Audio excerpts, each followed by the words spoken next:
નમસ્કાર, સુરત રિયલ નેટવર્કમાં આપનું સ્વાગત છે। સમાચારની શરૂઆત કરીએ મુખ્ય સમાચારથી।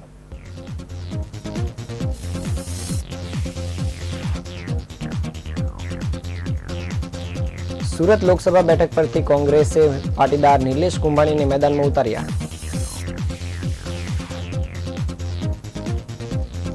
નવાગામ ડિંડોલીમાં ઝાડા ઉલટી બાદ 3 વર્ષની માસૂમ બાળકીનું મોત।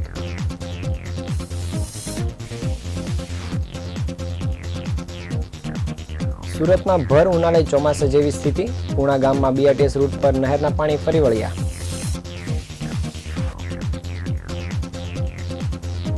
રાંદેર પોલીસે ભેળસેળ યુક્ત ઘીના જથ્થા સાથે એક શખ્સને ઝડપી પાડ્યો।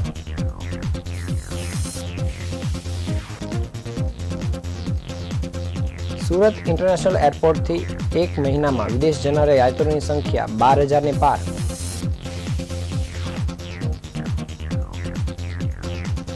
સુરતથી દુબઈની ફ્લાઇટ પકડી તે પહેલા એસઓજીએ 192 સિમ કાર્ડ સાથે 2ને પકડી પાડ્યા।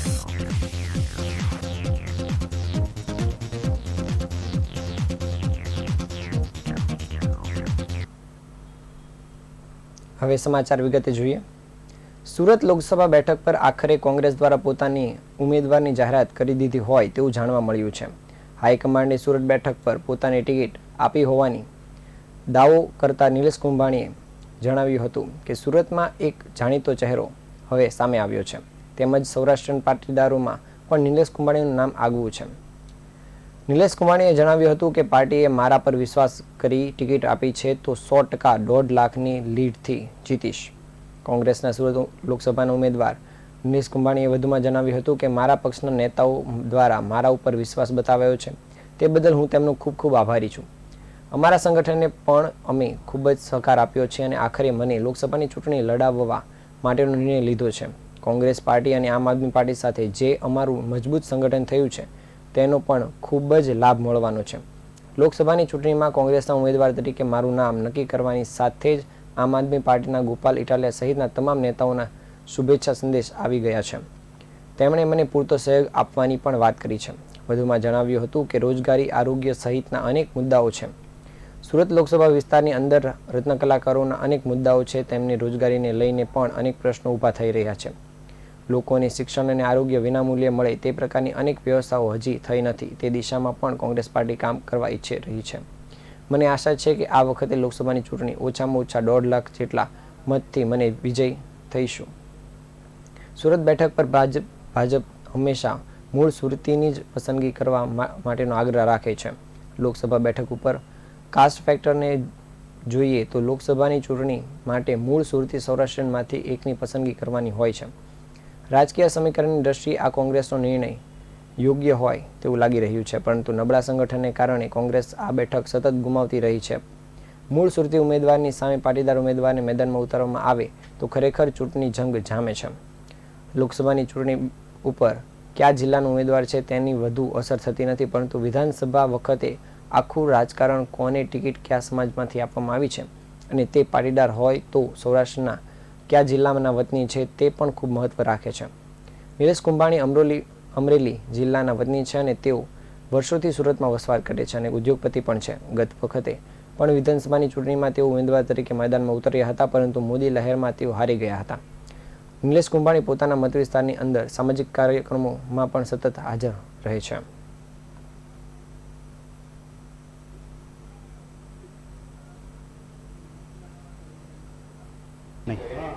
મુખ્ય મુદ્દા મોંઘવારી છે, બેરોજગારી છે। અહીંયા આ વિસ્તારમાં ડાયમંડ વર્કરો ઝાઝા છે, ડાયમંડ ઉદ્યોગ જ બંધ છે, ટેક્સટાઇલનો ધંધો છે, ટેક્સટાઇલમાં પણ મંદી છે અને ખેડૂતોનો પ્રશ્ન પણ છે। ગેસના બાટલા હોય, પેટ્રોલ હોય કે નોકરીના મુદ્દા હોય કે ઘરની વાત હોય કે નોકરી દેવાની વાત હોય, ખેડૂતોના દેવા માફ કરવાની વાત, ખેડૂતોને આવક ડબલ કરવાની વાત હોય, અનેક મુદ્દાઓ છે એ લોકો વચ્ચે જ આવે। સુરત લોકસભા પરથી ઓફિશિયલ મેન્ડેટ મળશે તો તમારી સામે ભાજપના ઉમેદવાર મુકેશ દલાલ કઈ રીતની તૈયારી કરી? પૂરી તૈયારી છે। મુકેશ દલાલ અમે બંને સાથે કોર્પોરેટર હતા, એ લોકો એને ટિકિટ કાપી નાખ્યા પછી એ લોકો વચ્ચે નહોતા, અમે લોકો વચ્ચે હારી ગયા તો એ લોકો વચ્ચે બેસી લોકો વચ્ચે બેસતા રહેવું, લોકોના કામ કરતા રહેવું। અહીંયાના સ્થાનિક લોકોનો મત તમારા કઈ રીતે છે, તમારા ઝુકાવ કઈ રીતે છે? અહીંના સ્થાનિક લોકોને વરાસા વિસ્તાર પહેલાં તો ભારતીય જનતા પાર્ટીના કાર્યકર્તાઓ પણ રાજી છે કે આ વખતે આ વરાસા વિસ્તારમાં એક પણ ફેરો લોકસભાની ટિકિટ આપી નથી. તો આ વખતે કાઠિયાવાડીને ટિકિટ આપવાની માગણી બહુ હતી, ન આપી. તો આ વખતે ભારતીય જનતા પાર્ટીના કાર્યકર્તાનો પણ મને ફોન આવ્યા, મોટા હોદ્દેદારોનો, આ વખતે અમે તમને સપોર્ટ આપવાના છે. સુરતમાં છેલ્લા ઘણા સમયથી માસૂમોના મોતને લઈને લોકોની સાથે તબીબી આલમમાં પણ ચિંતાનો માહોલ જોવા મળી રહ્યો છે. ત્યારે નવાગામ ડિંડોલી વિસ્તારમાં રહેતા પરપ્રાંતીય શ્રમિક પરિવારની 3 વર્ષની માસૂમ બાળકીને ઝાડા ઉલટી થયા હોવાની ખાનગી હોસ્પિટલમાં દાખલ કર્યા બાદ વધુ સારવાર માટે સિવિલ હોસ્પિટલમાં ખસેડવામાં આવી હતી, જ્યાં તબીબોએ તેને મૃત જાહેર કરતા પરિવારમાં શોક છવાઈ ગયો હતો. હૈયાફાટ રુદન સાથે માતા પિતા બાળકીને પીએમ કરાવ્યા વગર બહાર નીકળવાનો પ્રયાસ કરતા ગમગીની છવાઈ ગઈ હતી. બિહારના વતની અને કાપડની કંપનીમાં મજૂરી કામ કરતા શત્રુઘ્ન કુમાર ચૌહાણ પત્ની અને 2 બાળકો સાથે નવાગામ ડિંડોલી ખાતે રહે છે. તેમને 3 વર્ષની દીકરી સુરુચિ કુમારીને રાત્રે ઝાડા ઉલટી થયા હતા, જેથી તેઓ સૌ પ્રથમ બાળકીને ખાનગી હોસ્પિટલ લઈ ગયા હતા, પરંતુ વધુ ખર્ચ ન થાય તે માટે બાળકીને સિવિલમાં રિફર કરવામાં આવી હતી. પરિવાર બાળકીને સિવિલ લાવ્યું તે દરમિયાન બાળકીનું પ્રાણ પંખીરું ઉડી જતા પરિવારમાં શોક છવાઈ ગયો છે. બાળકીના મોતને લઈને પરિવારમાં હૈયાફાટ રુદન જોવા મળ્યું હતું. સાથે જ બાળકીના મૃતદેહને લઈને પરિવાર કોઈ જ કાયદેસરની કાર્યવાહી ન કરાવવા માંગતો હોય તેમ નીકળી પડ્યા હતા. જોકે બાદમાં પોલીસ સહિતના સ્ટાફે મધ્યસ્થી કરતા બાળકીનું પીએમ હાથ ધરવામાં આવ્યું હતું.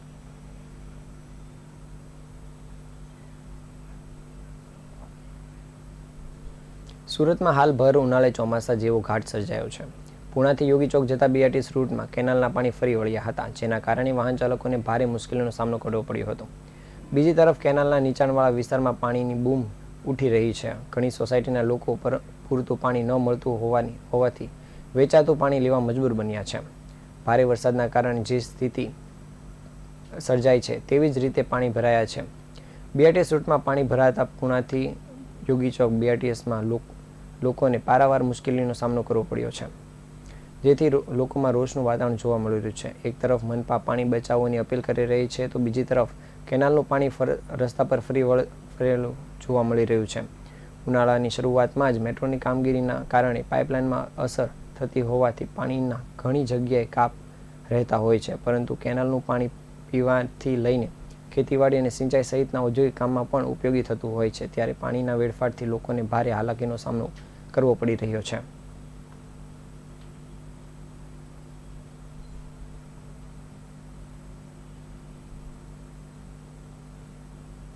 સુરતમાં ગઈકાલે બનાવટી પનીર પકડાયાના બીજા દિવસે સુરત મહાનગરપાલિકાના રાંદેર ઝોનમાંથી નકલી ઘી બનાવવાનું કારખાનું પકડાયું છે. પાલિકાના રાંદેર ઝોનના ગુગા ચોક વિસ્તારમાંથી ડાલડા ઘીમાં સોયાબીનનું તેલ, હળદર, કેમિકલ નાખી ઘી બનાવવામાં આવતું હતું. પાલિકા આવા શંકાસ્પદ 225 કિલો ઘીનો જથ્થો ઝડપી પાડ્યો છે. પકડાયેલા આરોપીએ ગણતરીની મિનિટમાં પોલીસ સ્ટેશનમાં જ બનાવટી ઘી કઈ રીતે બને છે તેનો ડેમો બતાવી બનાવટી ઘી બનાવી દીધું હતું, જે જોઈને પોલીસ તંત્ર પણ ચોંકી ઉઠ્યું હતું. રાંદેર ઝોનમાં ગોગા ચોક વિસ્તારમાં રાજેશ પટેલ નામના વ્યક્તિ દ્વારા નકલી ઘી બનાવવામાં આવતું હોવાની માહિતી પાલિકાને મળી હતી. આ વ્યક્તિ દ્વારા વનસ્પતિ ઘી તથા રાગ વનસ્પતિ ઘી તથા જેમિની સોયાબીન તેલ તથા હળદર અને સુગંધી ફ્લેવર્ડનું ભેળસેળ કરી શુદ્ધ ઘીના નામે બનાવટી ઘી બનાવવામાં આવતું હતું. આ જથ્થો તૈયાર કરીને શહેરના જુદા જુદા વિસ્તારમાં ડેરીમાં વેચાણ કરવામાં આવતું હતું. આ ઉપરાંત તમામ ઘીના ડબ્બા પર બ્રાન્ડેડ ઘીના લેબલ લગાવવામાં આવતા હતા. પાલિકાના આરોગ્ય વિભાગે 225 કિલો શંકાસ્પદ ઘીનો જથ્થો ઝડપીને પરીક્ષા માટે લેબોરેટરીમાં મોકલી આપ્યો હતો. આ ઉપરાંત સ્થળ પરથી પીપ તથા પ્લાસ્ટિકના પીપ અને ટબમાં રહેલ છૂટક ઘીના નમૂના પરીક્ષણ માટે મોકલવામાં આવ્યા હતા. ત્યારબાદ પાલિકાના આરોગ્ય વિભાગ દ્વારા રાંદેર પોલીસ મથકમાં ફરિયાદ દાખલ કરવામાં આવતા રાંદેર પોલીસે આ મામલે કવાયત હાથ ધરી છે. સુરત મહાનગરપાલિકાના દરોડા દરમિયાન બનાવટી ઘી બનાવવાની સમગ્ર સામગ્રી સાથે સાથે રાજેશ પટેલ નામના વ્યક્તિ મળી આવ્યો હતો. પાલિકાએ જાણવા જોગ ફરિયાદ આપતા પોલીસે આ મામલે આ કાર્યવાહી શરૂ કરી છે, જ્યાં આરોપીએ બનાવટી ઘી કઈ રીતે બને છે તેનો ડેમો આપીને ગણતરીની મિનિટોમાં જ બનાવટી ઘી બનાવીને બતાવી દીધું હતું. પોલીસ સ્ટેશનમાં જ બનાવટી ઘી બનાવવાની સામગ્રી પોલીસની સામે ટેબલ પર મૂકવામાં આવી હતી, જ્યાં આરોપીએ પહેલા એક બાઉલમાં સોયાબીન તેલ લીધું હતું અને તેને મિક્સ કરીને તેની અંદર થોડી હળદર નાખી તેમાં એસેન્સ નાખ્યા બાદ પામ ઓઇલ નાખવામાં આવ્યું હતું, જેનું મિક્સ કરીને ઘી બનાવી દેવામાં આવ્યું હતું. આ તમામ બનાવટી ઘી બનાવવાની પ્રક્રિયા જોઈને પોલીસ પણ ચોંકી ઉઠી હતી.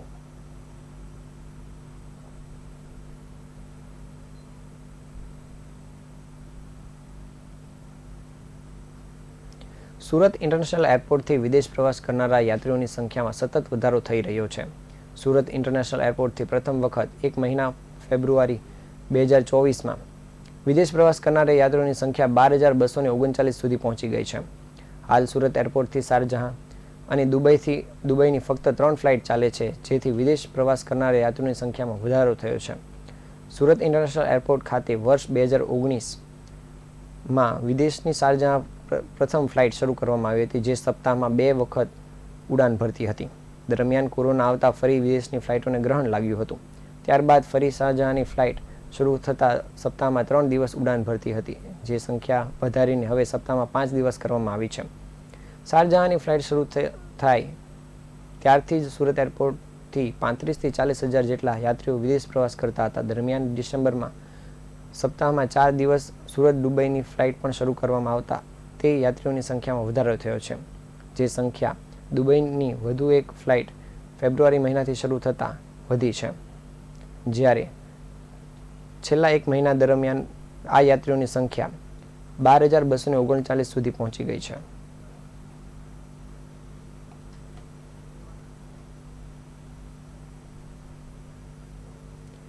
દુબઈ ખાતે ચાઇનીઝ કંપનીએ ગેરકાયદેસર રીતે પ્રી એક્ટિવેટેડ સિમ મોકલાવવાના રેકેટનો એસઓજી પોલીસે પર્દાફાશ કર્યો છે.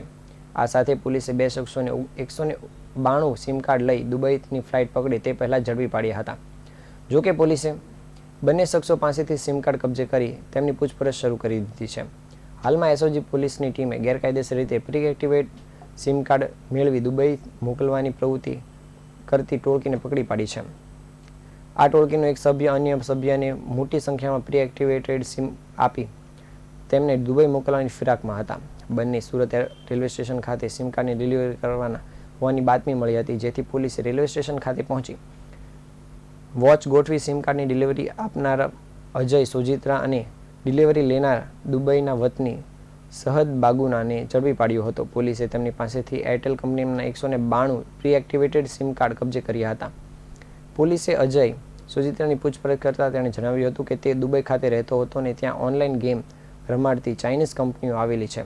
આ કંપનીઓ ભારતીય સિમ કાર્ડ દ્વારા ભારત ખાતે રહેતા લોકો સાથે ઓનલાઈન ગેમિંગના બહાને ચીટિંગ કરતી હોય છે, તેથી તેઓને ભારતીય સિમ કાર્ડની જરૂર રહેતી હોય છે. આથી દુબઈ ખાતે રહેતા દિનેશ નામના વ્યક્તિએ તેને પ્રી એક્ટિવેટેડ સિમ કાર્ડ આપવાનો ઓર્ડર આપ્યો હતો. ત્યારબાદ તે સુરત આવ્યો હતો અને અહીં રહેતા ઉમેશ, રેશમા અને કેતન નામની વ્યક્તિનો સંપર્ક કરી તેઓને પ્રી એક્ટિવેટેડ સિમ કાર્ડ માટે ઓર્ડર આપ્યો હતો, જેમણે તેને 192 જેટલા પ્રી એક્ટિવેટેડ સિમ કાર્ડની વ્યવસ્થા કરી આપતા આ સિમ કાર્ડ લઈ સહદ ફારૂક બાગુના સુરતની ફ્લાઇટમાં દુબઈ જવાનો હતો, પરંતુ ફ્લાઇટ પકડી તે પહેલાં જ પોલીસે તેને ઝડપી પાડ્યો હતો. વધુમાં સુરત ખાતે એક પ્રી એક્ટિવેટેડ સિમ કાર્ડ 1200 થી 1400 રૂપિયામાં ખરીદી કરાતું હતું અને આ સિમ કાર્ડ દુબઈ ખાતે 5000માં વેચતા હોવાનું પોલીસને જાણવા મળ્યું હતું. હાલ આ સમગ્ર મામલે એસઓજી પોલીસે પકડાયેલા બંને આરોપીઓની પૂછપરછ કરી તેમના વિરુદ્ધ મહિધરપુરા પોલીસ સ્ટેશનમાં ફરિયાદ નોંધાવી આગળની કાર્યવાહી શરૂ કરી છે.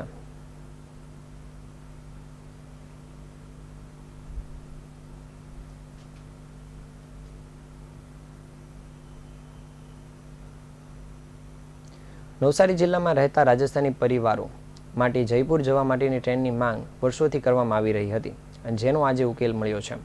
આજે જયપુર બાંદ્રા ટ્રેનને નવસારી રેલવે સ્ટેશનનું સ્ટોપેજ મળ્યું છે, જેને લઈને રેલવે સલાહકાર સમિતિના સભ્યો, ડાયમંડ એસોસિએશનના સભ્યો તેમજ પૂર્વ પીએસસી સભ્ય છોટુ પાટીલ પ્લેટફોર્મ પર નંબર 2 પર હાજર રહીને ટ્રેનને આવકાર આપ્યો હતો.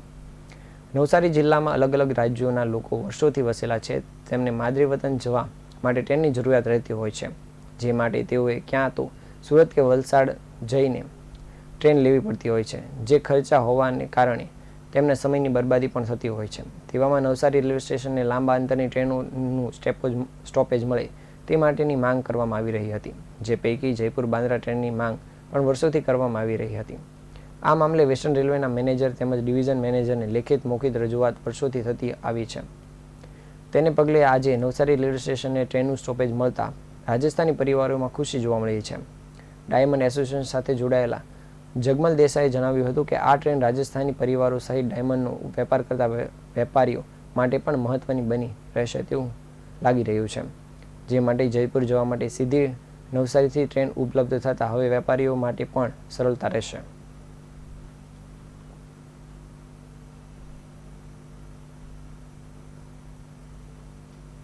તત્કાલીન પોલીસ કમિશનર અજયકુમાર તોમરે ઉપાડેલી નો ડ્રગ્સ ઇન સિટી ઝુંબેશ તેમની નિવૃત્તિ સાથે જ બંધ થઈ ગઈ હોય તેવું લાગે છે. સુરતના યુવાનો ફરી બિંદાસ્ત ડ્રગ્સ લઈને ફરતા થઈ ગયા છે. સુરત પોલીસે આવા જ એક યુવાને ડ્રગ્સ સાથે પકડી પાડ્યો છે. આ યુવાન જીન્સના ગજવામાં ડ્રગ્સ લઈને જઈ રહ્યો હતો ત્યારે પોલીસે તેને પકડી પાડ્યો હતો. સુરત પોલીસે 29 વર્ષીય ધર્મ સંજય કુમાર વાનાવાલાને અલથાના ધીરજસન 4 રસ્તા પાસેથી ભેસ્તાન પાંડેસરા તરફ જતા રસ્તેથી પકડી પાડ્યો હતો. ધર્મ પાંડેસરાના વડોદ ખાતે આવેલી સાઈ મોહન રેસિડેન્સી સોસાયટીમાં રહે છે. ધર્મ 20મી માર્ચથી રાત્રે અલથાણથી કારમાં પાંડેસરા તરફ જતો હતો ત્યારે રાત્રિના 11 કલાકના અરસામાં પોલીસે તેને પકડી પાડ્યો હતો. ધર્મના જીન્સના ગજવામાંથી પોલીસે 13 ગ્રામ મેકેડ્રોન મળી આવ્યું હતું, જેની બજાર કિંમત આશરે 1,30,000 જેટલી થાય છે. ધર્મના ગજવામાંથી પોલીસને નાની બેટરી સંચાલિત ઇલેક્ટ્રિક વજન કાંટો, ડીશ તેમજ ડ્રગ્સ પેકિંગમાં વપરાતી બેગ્સ પણ મળી આવી હતી. ધર્મ ડ્રગ્સનું વેચાણ કરતો હોવાની આશંકા સાથે પોલીસે તાત્કાલિક તેને અટકાયતમાં લઈ પૂછપરછ કરી હતી. આરોપી ધર્મ વાનાવાલાએ પોતે ભાટેનાના જમીન ઉર્ફે જંગલી પાસેથી ડ્રગ્સ ખરીદ્યું હોવાની હકીકત પોલીસને જણાવી હતી. પોતે છૂટકમાં ડ્રગ્સ વેચવા માટે લઈ જતો હોવાની પણ ધર્મએ કબૂલાત કરી હતી. પોલીસે આ મામલે ધર્મની ધરપકડ કરીને આગળની કાર્યવાહી શરૂ કરી છે.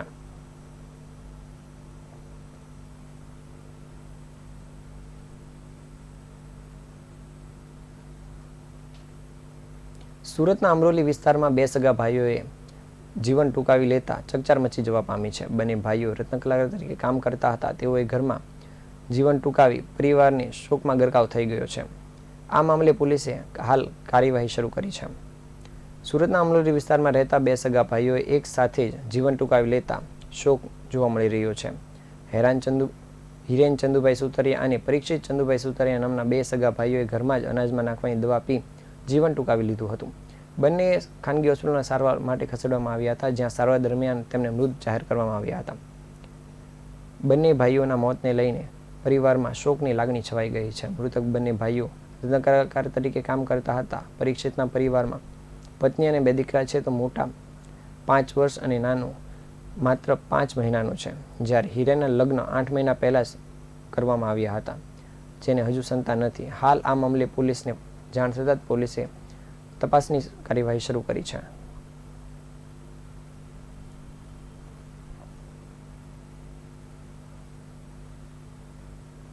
સમાચારના અંતે ફરી એક વખત નજર કરીએ મુખ્ય સમાચાર પર.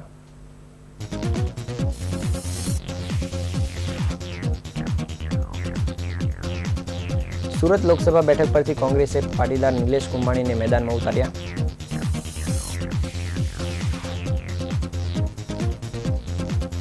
નવાગામ ડિંડોલીમાં ઝાડા ઉલટી બાદ 3 વર્ષની માસૂમ બાળકીનું મોત.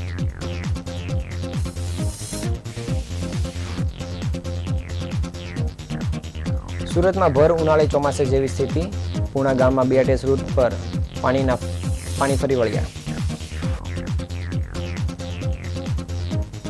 રાંદેર પોલીસે ભેળસેળયુક્ત ઘીના જથ્થા સાથે એકને ઝડપી પાડ્યો.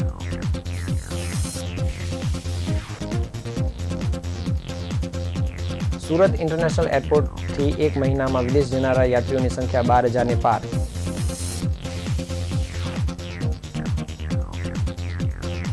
સુરતથી દુબઈની ફ્લાઇટ પકડે તે પહેલા જ SOGએ 192 સિમ કાર્ડ સાથે 2ને પકડી પાડ્યા.